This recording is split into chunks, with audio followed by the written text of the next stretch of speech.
Debt settlement sounds like a lifeline, but what if that lifeline is actually a slow motion trap?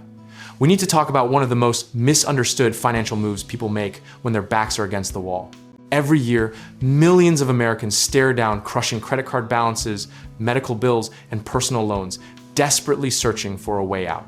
The debt settlement industry quietly collects billions in fees, promising to negotiate your balances down to pennies on the dollar.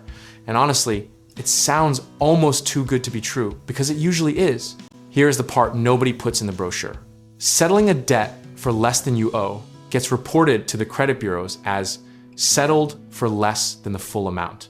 And that little phrase is basically a scarlet letter on your financial record. We are talking about a notation that can tank your credit score by 100 to 150 points almost overnight.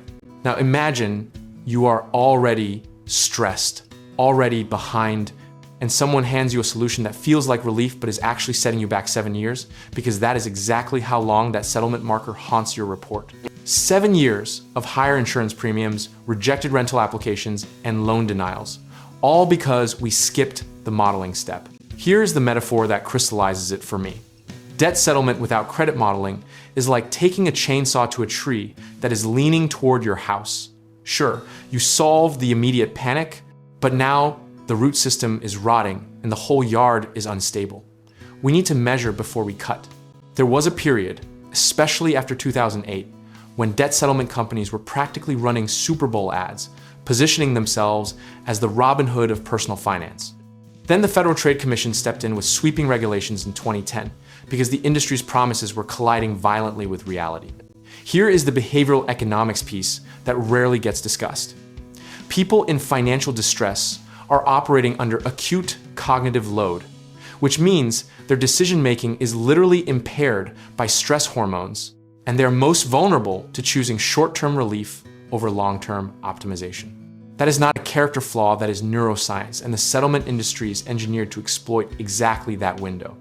The historical pattern here is painfully predictable. Debt crisis hits, settlement companies surge, consumers settle, credit scores collapse, access to affordable credit evaporates, and people end up borrowing at higher rates to compensate, effectively recreating the same debt spiral they paid thousands of fees to escape. We have watched this movie before, and the ending never changes. One of the most persistent misconceptions is that your credit score doesn't matter that much once you are already in financial trouble. But that thinking ignores how credit scoring influences your cost of living at every level: your auto loan rate, your landlord's approval, sometimes even your employment background check.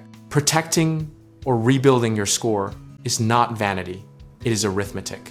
The practical lesson history keeps teaching us is this: before you authorize any settlement, you model 3 scenarios: settle now, negotiate a payment plan, or pursue a debt management program.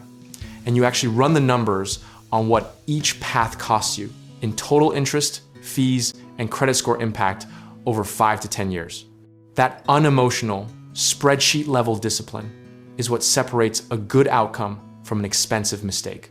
Position size matters here too, meaning not every debt is worth settling, and not every creditor will negotiate the same way. So treating debt settlement as a blanket strategy rather than a surgical, account-by-account decision is where people blow up their entire financial picture trying to fix one corner of it. Patience and precision beat panic every single time.